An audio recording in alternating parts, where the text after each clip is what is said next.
अजमेर में नाबालिग बच्ची को बेचने के सनसनीखेज मामले में जिला प्रशासन ने सोमवार को बड़ी कार्यवाही करते हुए आरोपियों के कथित अवैध मकानों को किया ध्वस्त। दरगाह क्षेत्र में 2 मकानों पर नगर निगम ने भारी पुलिस बल की मौजूदगी में ध्वस्तीकरण अभियान चलाया।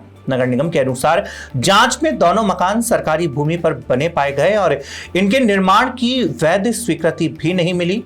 प्रशासन ने इस कार्यवाही को राज्य सरकार के अपराधियों में डर आमजन में विश्वास अभियान का हिस्सा बताते हुए स्पष्ट किया कि गंभीर अपराधों में शामिल लोगों के खिलाफ कानून के तहत सख्त कार्यवाही आगे भी रहेगी जारी। अजमेर में गौ सम्मान आह्वान अभियान के दूसरे चरण के तहत बजरंगगढ़ चौराहा से जिला कलेक्ट्रेट तक विशाल रैली निकाली गई। रैली में बड़ी संख्या में गौ सेवकों और सामाजिक संगठनों के प्रतिनिधियों ने भाग लेकर गौ संरक्षण को लेकर अपनी मांगे उठाई। इस दौरान गौ हत्या पर पूर्ण प्रतिबंध लगाने, गौ माता को राष्ट्रीय सम्मान का दर्जा देने तथा केंद्र स्तर पर गौ सेवा मंत्रालय के गठन की मांग की गई। प्रदर्शनकारियों ने जिला प्रशासन को ज्ञापन सौंपकर सरकार से इन मांगों पर सकारात्मक कार्यवाही करने का किया आग्रह। अमृत योजना 2.0 के तहत आना सागर झील से जुड़े 22 करोड़ 60 लाख रुपए के विकास कार्यों का शुभारंभ राजस्थान विधानसभा अध्यक्ष वासुदेव देवनानी ने किया। इस योजना के माध्यम से झील के संरक्षण और प्रदूषण नियंत्रण के लिए किए जाएंगे विभिन्न कार्य। परियोजना के तहत नाला ट्रैपिंग व्यवस्था को मजबूत कर गंदे पानी को झील में जाने से रोका जाएगा। इससे आना सागर झील की स्वच्छता बनाए रखने के साथ पर्यावरण संरक्षण और शहर की जल धरोहर को संरक्षित रखने को मिलेगी मदद। अजमेर शहर में मोबाइल स्नैचर्स का आतंक लगातार बढ़ता जा रहा। मलूसर रोड निवासी सीमा फुलवारी जब पहाड़गंज जटिया बस्ती से सरकारी डिस्पेंसरी जा रही थी, तभी मलूसर बावड़ी के पास बाइक सवार 2 बदमाश उनका मोबाइल झपट कर फरार हो गए। महिला ने बदमाशों का कुछ दूर तक पीछा भी किया, लेकिन वह तेज रफ्तार से भाग निकले। पूरी वारदात पास लगे सीसीटीवी कैमरे में कैद हो गई। सूचना पर पुलिस ने मामला दर्ज कर फुटेज के आधार पर आरोपियों की तलाश की शुरू। अतिरिक्त पुलिस महानिदेशक हवा सिंह घुमरिया ने पुष्कर थाने का किया निरीक्षण और घोषणा की कि वह हर महीने थाने का दौरा कर पुलिस व्यवस्था की समीक्षा करेंगे। उन्होंने कहा, पुष्कर जैसे अंतर्राष्ट्रीय पर्यटन स्थल पर पर्यटकों की सुरक्षा, यातायात व्यवस्था, रात्रि गश्त और नशे के खिलाफ प्रभावी कार्यवाही प्राथमिकता रहेगी। निरीक्षण के दौरान एडीजी ने स्थानीय पुलिस अधिकारियों के साथ कानून व्यवस्था, भीड़ प्रबंधन और अवैध गतिविधियों पर भी गहन चर्चा की। 1501वें जश्न ए ईद मिलादुन्नबी की तैयारियों को लेकर शहर में एक अहम बैठक की गई। आयोजित बैठक में जुलूस की व्यवस्थाओं, सुरक्षा, यातायात और अन्य आवश्यक तैयारियों पर विस्तार से चर्चा की गई। बैठक में आयोजकों ने सभी समाजों के लोगों से भाईचारे, सौहार्द और अमन का संदेश देते हुए जुलूस में शामिल होने की अपील की। साथ ही प्रशासन के सहयोग से आयोजन को शांतिपूर्ण और व्यवस्थित ढंग से संपन्न कराने पर जोर दिया।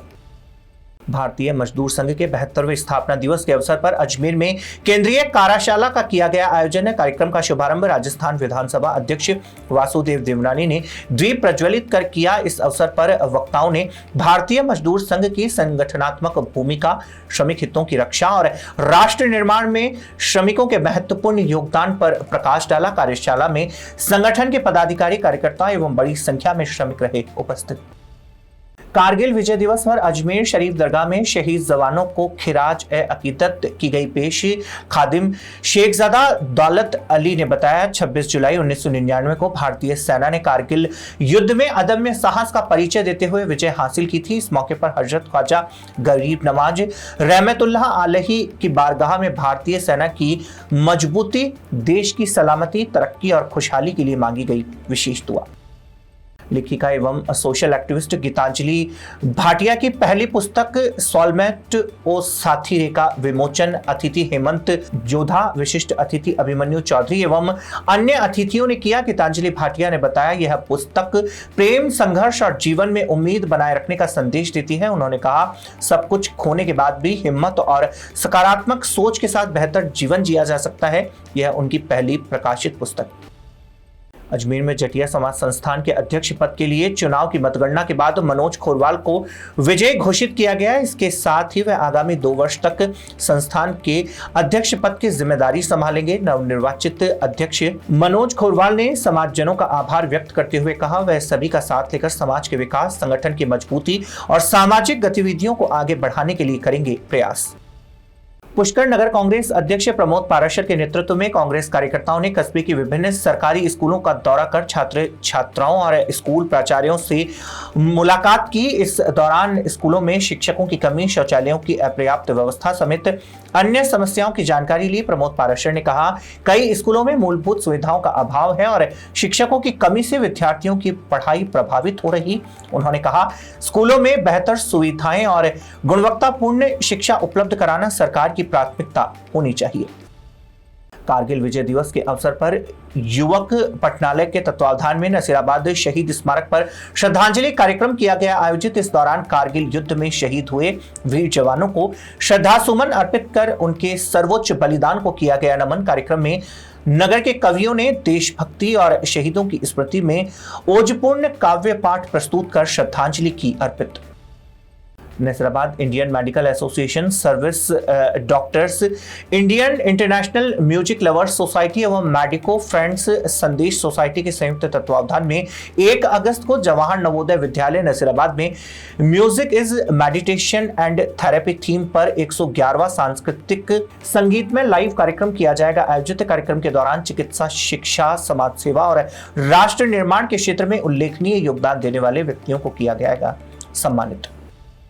शास्त्री नगर विस्तार क्षेत्र में लगातार हो रही चोरी की घटनाओं से स्थानीय लोगों में नाराजगी। शास्त्री नगर विस्तार विकास संस्थान के पदाधिकारियों ने पुलिस अधीक्षक से मुलाकात कर कॉलोनी में नियमित पुलिस गश्त शुरू करने और सुरक्षा व्यवस्था मजबूत करने की मांग की। संस्था का कहना, लगातार हो रही वारदातों से क्षेत्रीय निवासियों में भय का माहौल। उन्होंने पुलिस से प्रभावी गश्त, संदिग्ध लोगों पर निगरानी और अपराधों पर अंकुश लगाने के लिए ठोस कदम उठाने की मांग की।